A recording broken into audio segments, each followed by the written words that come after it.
Hello, welcome to my channel. അപ്പോൾ ഞാൻ ഇന്ന് ആക്ച്വലി ഒരു അഭിപ്രായം അങ്ങോട്ട് ചോദിക്കാൻ വേണ്ടി ചെയ്യുന്ന ഒരു വീഡിയോ ആണ്. സോ ഇപ്പം ഞാൻ ഒരു കാര്യത്തിന് എൻ്റെ കുഞ്ഞിൻ്റെ അടുത്തൊരു ബുദ്ധിമുട്ടുണ്ടാകുന്നുണ്ട്. So I thought I ask other parents if anything that helps. So എന്താ സംഭവിക്കുന്നതെന്ന് വെച്ച് കഴിഞ്ഞാൽ എൻ്റെ കുഞ്ഞിലെ ആയിരുന്ന സമയത്ത്, ലൈക്ക് ഷീസ് 3 now.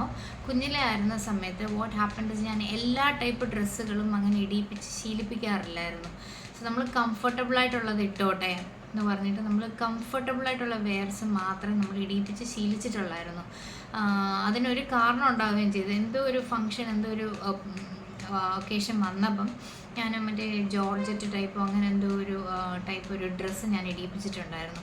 അപ്പം അതിട്ട് പ്രോഗ്രാമൊക്കെ കഴിഞ്ഞ് നമ്മൾ തിരിച്ച് വീട്ടിൽ വന്നു കഴിഞ്ഞപ്പോഴത്തേക്കിന് we were able to see she was very young then, like less than 1 year old അങ്ങനെ ഉണ്ടായിരുന്നു.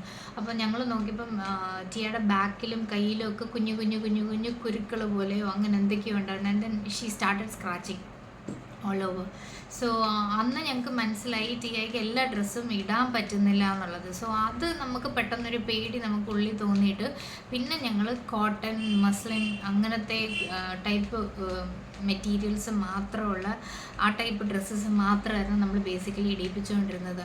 അതുകൊണ്ട് എന്താ പ്രശ്നം എന്ന് വെച്ച് കഴിഞ്ഞാൽ ഇപ്പോഴും ശരി ടിയ ലൈക്ക് മറ്റേ എനിക്കൊക്കെ സത്യം പറഞ്ഞാൽ ഈ കുഞ്ഞുങ്ങളിടുന്ന പഫി ഫ്രോക്സ് ഒക്കെ ഉണ്ടല്ലോ, പ്രിൻസസ് ടൈപ്പ് ഫ്രോക്സ്, അതൊക്കെ ഇട്ട് കാണാൻ ഭയങ്കര കൊതിയാണ്. ബട്ട് ടിയയ്ക്ക് അത് കാണുമ്പോഴേ പറയും ചൂടെടുക്കും, ചൊറിയും.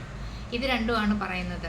അപ്പോൾ ആൾക്ക് ഇപ്പം ഈ ഡ്രസ്സിൻ്റെ മുകളിൽ എന്തെങ്കിലും പ്രിൻറ്റോ വർക്കോ ഡിസൈനോ ഉണ്ടേ പോലും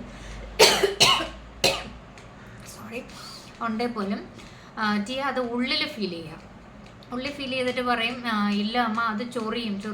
എന്നിട്ട് ഇപ്പം എന്ത് ഡ്രസ്സ് ഇടാൻ എടുത്ത് വെച്ച് കഴിഞ്ഞാൽ എൻ്റെ മുകളിൽ ജസ്റ്റ് ഇങ്ങനെ ഒന്ന് തൊട്ട് നോക്കും. Only if it is very soft she'll be like okay always. അപ്പം ആ ഒരു സിറ്റുവേഷനാണ് എനിക്കിപ്പം. അതുകൊണ്ട് എനിക്ക് ഭയങ്കര ബുദ്ധിമുട്ടാണ്. അത് മാത്രമല്ല ഇപ്പോൾ സ്കൂളിൽ പോകുമ്പോൾ she want only frocks, like dress type മാത്രം മതി എന്നാണ് പറയുന്നത്. അപ്പോൾ എനിക്കാണെങ്കിൽ ഒരു വർക്കും ഇല്ലാത്തത് പ്ലെയിനായിട്ടുള്ളത്, ലൈക്ക് ഞാൻ ഈ ഫസ്റ്റ് ക്രൈ ബേബി ഹഗിൽ കുറച്ച് ഞാൻ വാങ്ങിച്ച് ഞാൻ വെക്കും എന്നല്ലാതെ like I do not have much choice. ഒത്തിരി ഓപ്ഷൻസും ഇല്ല അങ്ങനെ വരുമ്പം. കാരണം ഡിസൈൻ ഇല്ലാത്ത, വർക്ക് ഇല്ലാത്തത്, ഒരു എംബ്രോയ്ഡറി വർക്കും പറ്റത്തില്ല, ലൈക്ക് എന്തെങ്കിലും ചംക്കി വർക്ക്സ് പറ്റത്തില്ല. എന്തെങ്കിലും ലൈക്ക് മുകളിലോട്ടൊന്ന് തൊട്ടാൽ എന്തെങ്കിലും ചെറുതായിട്ട് ഇങ്ങനെ പൊങ്ങി നിൽക്കുന്ന പോലത്തെ ഡിസൈൻസ് എന്തെങ്കിലും ഉണ്ടെങ്കിൽ ടിയ ഇടത്തില്ല, ഇപ്പോഴും ഇടത്തില്ല. അത് എനിക്ക് പറ്റിയ ഒരു വലിയൊരു മിസ്റ്റേക്കാണ്. I should have made her wear like every type of dresses. പക്ഷെ ഞാനത് ട്രൈ ചെയ്തില്ല. അത് കാരണം Tiya doesn't wear any of such dress even now. ഇപ്പോൾ കുറച്ചുകൂടെ അറിയാമെന്നാണ് എൻ്റെ ഏറ്റവും വലിയ പ്രശ്നം. അപ്പം കാണുമ്പോഴേ പറയും അമ്മ അതിൽ ആ ഡിസൈൻ ഉണ്ട്, എനിക്ക് വേണ്ട, അത് കുത്തും. അപ്പം ലൈക്ക് ഞങ്ങൾ പറയാറുണ്ട് ആ ഡിസൈൻ പുറത്താണ് കൂട്ടാ, അകത്തല്ല, ഒന്നും പറ്റത്തില്ല, അകത്തൊന്നുമില്ല, കുഞ്ഞ് തൊട്ട് നോക്കുന്ന പറഞ്ഞാൽ no she is not convinced. She's like പുറത്ത് ഡിസൈൻ ഉണ്ടെങ്കിലും അത് ടിയയ്ക്ക് കുത്തു എന്നാണ് പറയുന്നത്. അപ്പോൾ ആർക്കെങ്കിലും എന്തെങ്കിലും ഒരു സജഷൻ, എന്തെങ്കിലും ഇതിൽ നിന്ന് പുറത്തോട്ട് കൊണ്ടുവരാൻ ഒരു ഐഡിയ എന്തെങ്കിലും തരാൻ പറ്റുമെന്നുണ്ടെങ്കിൽ please do comment, please help me with this. കാരണം എനിക്ക് ഭയങ്കര ബുദ്ധിമുട്ടാണ്. ഇപ്പോൾ സ്കൂളിൽ പോയി തുടങ്ങിയ പിന്നെ എനിക്ക് ഈ ഡ്രസ്സസ് കിട്ടാനും ഭയങ്കര പാടാണ്. എനിക്ക് അങ്ങനത്തെ ഡ്രസ്സും കിട്ടുന്നില്ല. പിന്നെ രാവിലെ അതൊരു ലൈക്ക് ഈ ഡ്രസ്സ് ഇടുന്നത് തന്നെ എനിക്ക് ഒരു 1/2 an hour ഇങ്ങനെ മാറി സമയം എടുക്കുന്നുണ്ട്. ബിക്കോസ് ഞാൻ ഇടുമ്പം എവിടെയെങ്കിലും കുത്തും, കൊള്ളും, അത് വേണ്ട, അടുത്തത് മാറും, കുത്തും, കൊള്ളും, വേണ്ട. സോ ഷീസ് ലൈക്ക് ഓബ്വിയസ്ലി എല്ലാ ഡ്രസ്സിലും അകത്ത് ആ സ്റ്റിച്ചിൻ്റെ ഇത് കാണുമല്ലോ. പിന്നെ ആ ടാഗ്സ് ഉണ്ടല്ലോ, എന്തെങ്കിലും ടാഗ് അകത്ത് കാണുമല്ലോ, അതും വേണ്ട, അതെല്ലാത്തിലും നമ്മൾ കട്ട് ചെയ്ത് കളയുക. പിന്നെ ചിലതിൽ സ്റ്റിക്കേഴ്സ് ആയിരിക്കും ഇവിടെ വരുന്നത്, സൈസ്, അതുകൊണ്ട് നമുക്ക് സൈസും അറിയാൻ പറ്റത്തില്ല. അതെല്ലാം ഇളക്കി കളഞ്ഞു കഴിഞ്ഞാൽ പിന്നെ അത് ഏതിൻ്റെ സൈസാണ് വാങ്ങിച്ചത്, ഏത് ബ്രാൻഡാണ്, ഒന്നും നമ്മൾ ഓർക്കത്തുമില്ല, അറിയത്തുമില്ല. അങ്ങനത്തെ ഒരുപാട് ബുദ്ധിമുട്ടുകൾ ഇപ്പോൾ എനിക്ക് ഉണ്ടാകാറുണ്ട്. സോ നിങ്ങൾക്ക് ആർക്കെങ്കിലും എന്തെങ്കിലും രീതിയിൽ എനിക്ക് സജഷനോ ഒപ്പീനിയനോ തരാൻ പറ്റുന്നുണ്ടെങ്കിൽ please do comment. It will really B helpful for me. കാരണം എനിക്ക് കുട്ടി വളർന്നു വരികയാണ്. ഓബ്വിയസ്ലി ഇനി യൂണിഫോം ഇടണം, പല ഡ്രസ്സുകൾ ഇടേണ്ടി വരും. സ്പോർട്സിനാണെങ്കിലും എന്തെങ്കിലും ഡാൻസിനാണെങ്കിലും ഒക്കെ വേറെ ഇടേണ്ടി വരും. അപ്പം എനിക്ക് അറിയത്തില്ല എങ്ങനെ ടാക്കിൾ ചെയ്യണമെന്ന്. ഇപ്പോഴും like I am not able to figure out എങ്ങനെ അതിൽ നിന്ന് പുറത്ത് കൊണ്ടുവരണമെന്ന് എനിക്കറിയത്തില്ല. ഞാൻ ചിലപ്പോൾ ഇങ്ങനെ കരഞ്ഞൊക്കെ ഡ്രസ്സ് ഇടിയിപ്പിച്ചൊക്കെ കൊണ്ടുപോകാറുണ്ട് കേട്ടോ. ബട്ട് തിയക്ക് എങ്ങനെയാണെന്ന് വെച്ച് കഴിഞ്ഞാൽ എവിടെയെങ്കിലും നമ്മൾ വീട്ടിൽ നിന്ന് ബുദ്ധിമുട്ടിച്ചൊക്കെ ഇടിപ്പിച്ച് വിട്ട് കഴിഞ്ഞാൽ എവിടെയെങ്കിലും പോയി ആൾക്കത് കംഫർട്ടബിൾ അല്ല എന്നുണ്ടെങ്കിൽ ഇങ്ങനെ വലിച്ചിരിക്കും. ഇങ്ങനെ വലിച്ചിരിക്കും. അത് ചിലപ്പോൾ കടിച്ചുകൊണ്ടിരിക്കും, ഇങ്ങനെ തലയിൽ കൂടി ഇട്ടുകൊണ്ടിരിക്കും. അങ്ങനെ എല്ലാത്തിൻ്റെയും കഴുത്ത് ഇത്ര ഉണ്ടായിരുന്ന കഴുത്ത് ഇപ്പോൾ ഇത്രയും വലിഞ്ഞിരിക്കുകയാണ്. അങ്ങനെയൊക്കെ കുറേ ബുദ്ധിമുട്ടുകൾ ഇപ്പോൾ ഉണ്ടാകുന്നുണ്ട്. So please do help if anybody can give me any suggestions on this. കാരണം എനിക്ക് എന്തായാലും ഇതിൽ നിന്ന് പുറത്ത് കൊണ്ടുവന്നേ പറ്റുള്ളൂ. She is 3 now.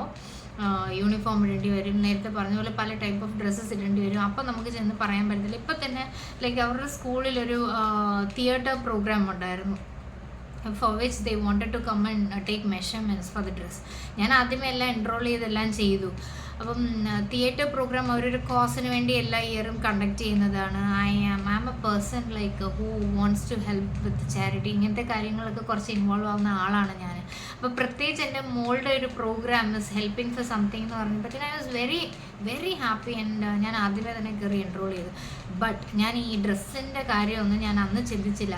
പിന്നെ ലാസ്റ്റ് 2 weeks ഒക്കെ ആയെന്ന് തോന്നുന്നു. Like I got a mail ഇതുപോലെ ഡ്രസ്സിന് മെഷർമെൻറ്റ്സ് എടുക്കാൻ വരുന്നു എന്ന് പറഞ്ഞപ്പോഴാണ് ഞാൻ ചിന്തിച്ചത്, oh my god, she is not use to any of other fabric. എങ്ങനെ എന്ത് ചെയ്യും? ഞാൻ പിന്നെ സ്കൂളിൽ ചെന്ന് I had a word with the teacher.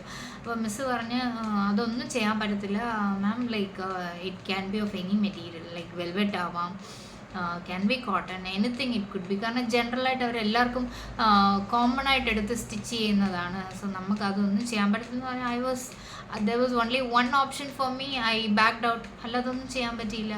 So അതെനിക്കൊരു ഭയങ്കര ബുദ്ധിമുട്ടായിരുന്നു. എനിക്ക് വല്ലാതെ വിഷമം ഉണ്ടാക്കിയൊരു സീനായിരുന്നു. സോ എനിക്ക് ഇനി like forthcoming things I don't want to back out ഇങ്ങനത്തെ റീസൺസിന് വേണ്ടി. സോ എനിക്ക് എങ്ങനെയെങ്കിലും അതൊന്ന് നോർമലൈസ് ചെയ്ത് കൊണ്ടുവരണം. I want her to understand. പിന്നെ ഞാൻ പതുക്കെ അകത്തുള്ള ടാഗ് പേരാണ് എന്നൊക്കെ പറഞ്ഞൊക്കെ ഞാൻ അങ്ങനെയൊക്കെ കുറച്ച് വർക്ക് ചെയ്യാറുണ്ട് കേട്ടോ. ബട്ട് അതും ആ ടാഗ്സിനൊക്കെ മാത്രമേ പറ്റുള്ളൂ. Dress no, she is not ready to wear any of the dress other than cotton. So അതായിരുന്നു ഞാൻ ഒരു ഒപ്പീനിയൻ ചോദിക്കാൻ വേണ്ടി ചെയ്തൊരു വീഡിയോ ആണ്. ആർക്കെങ്കിലും എന്തെങ്കിലും ഹെൽപ്പ് ചെയ്യാൻ പറ്റുന്നുണ്ടെങ്കിൽ please to help. Please to pour in your comments, suggestions, anything would definitely be considered. So thank you so much for watching my video.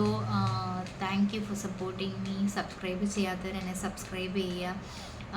എന്തെങ്കിലും കണ്ടൻറ്റ് ഞാൻ വഴി പറയണമെന്ന് താല്പര്യമുള്ളവർ please reach out to me. Thank you so much. Bye by.